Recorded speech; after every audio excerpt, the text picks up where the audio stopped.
What's good, everybody? It's your boy Big Nate. Welcome to Big Nate's Book Reviews, home of the best book reviews. And today we are reviewing The Dark Forest by CIXIN. So I got my doobie right here. It is ready to be sparked. And today we smoking this one for CIXIN. So if you got your doobie at home, go ahead and spark that. And then we finna get right into it. So Dark Forest is the second book in the 3-body problem trilogy. But so I mean, there's gonna be like implied spoilers from the first one. But I mean, honestly, it's not really a big deal.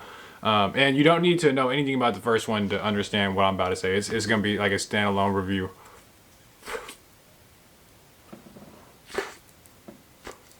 There we go.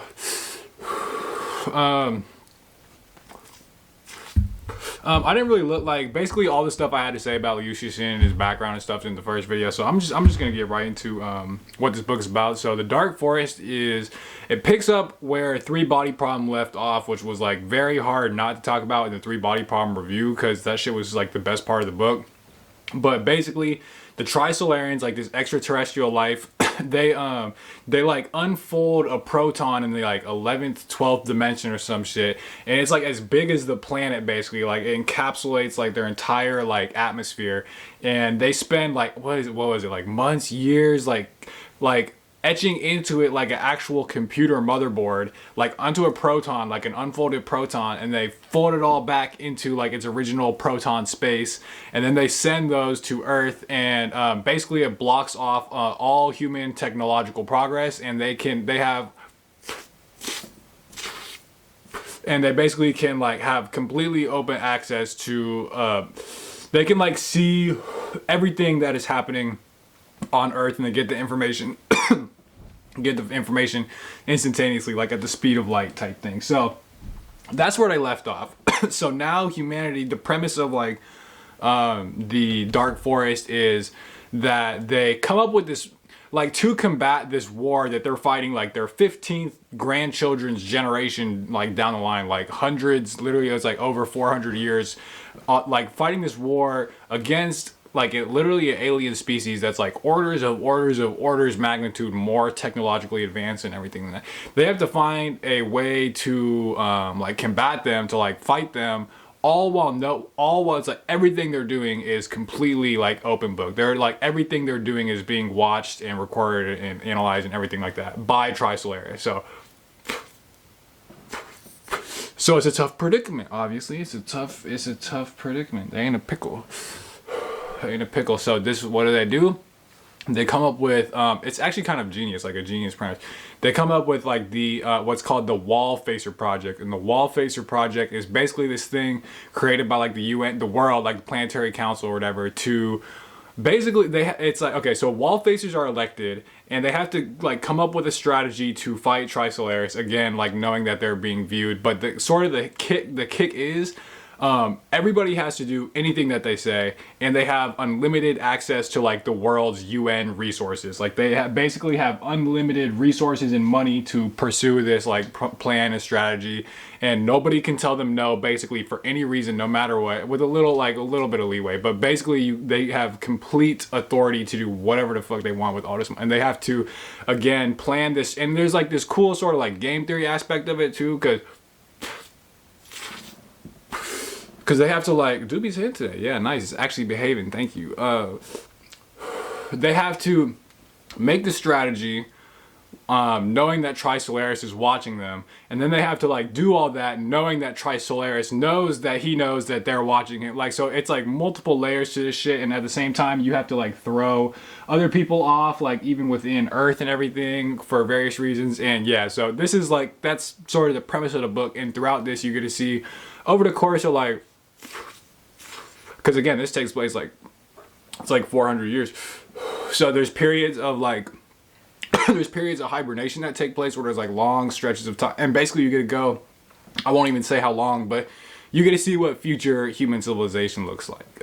So you get to see the transformation of society and technology and all that stuff. So, all right, that's basically what this is what the Dark Forest is basically about. And yeah, so I'm going to talk about some of the stuff that I like. So for one, just the premise of that book I thought was like really good, and I think he's able to explore a lot of like interesting things that I'll talk about. But I mean, two, like One of the things this book does best, which is one of the things I think Liu Cixin does best, just like what he did in Three Body Problem, and I'm like in a good chunk into Death's End right now. What he does best is just coming up with like the most badass, like far out, crazy, mind-blowing, technological and space shit. Like basically all that stuff, like the fun stuff about sci-fi, like the way he's able to like push honestly the limits of like human imagination in the realm of like how we would deal with like other extraterrestrial life, how like technology would advance, what society would look like in the future under all these case scenarios. So he's able to do all that.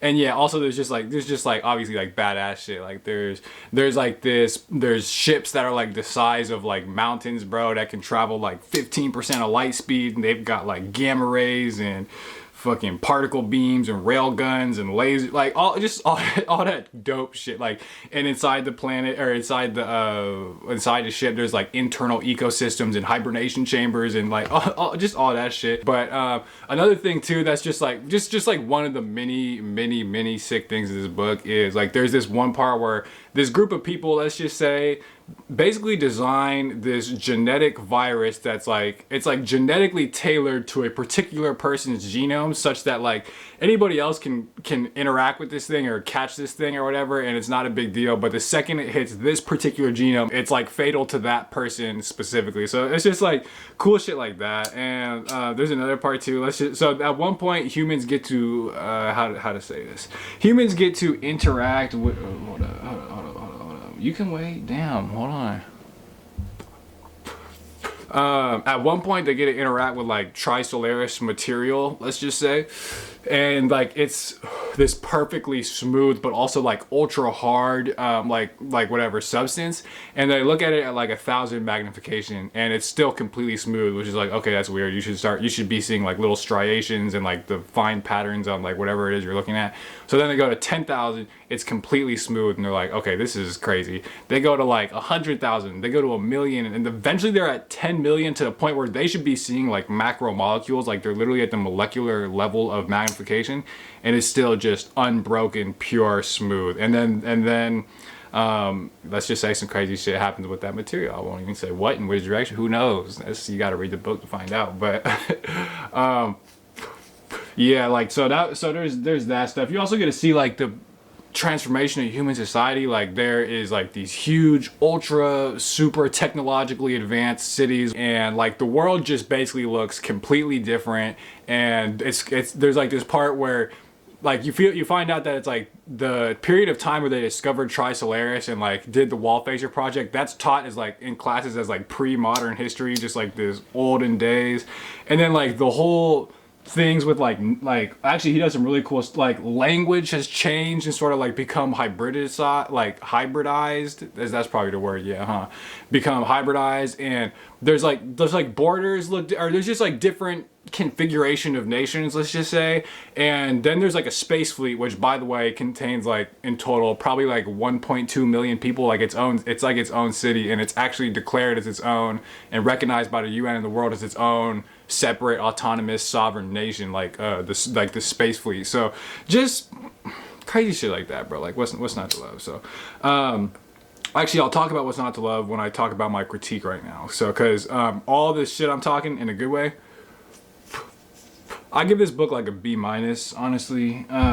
Potentially a B because the ending was really good, but B-. And at several points in this book, it's like C-level material, and I'll get into that. So the reason basically, it honestly just comes down to bad writing. Like this book, it seemed like it's not bad, but it's very mediocre. You know what I'm saying? Like Three Body Problem had its issues, but like it was pretty good. It was very readable. This book just like, you can tell there's like a precipitous, but there's like a decline in writing quality for sure. And at first I'm like, am I tripping? But I just started Death's End and I noticed like an instant increase in writing quality. So I don't know. I think this is just sort of a badly written book.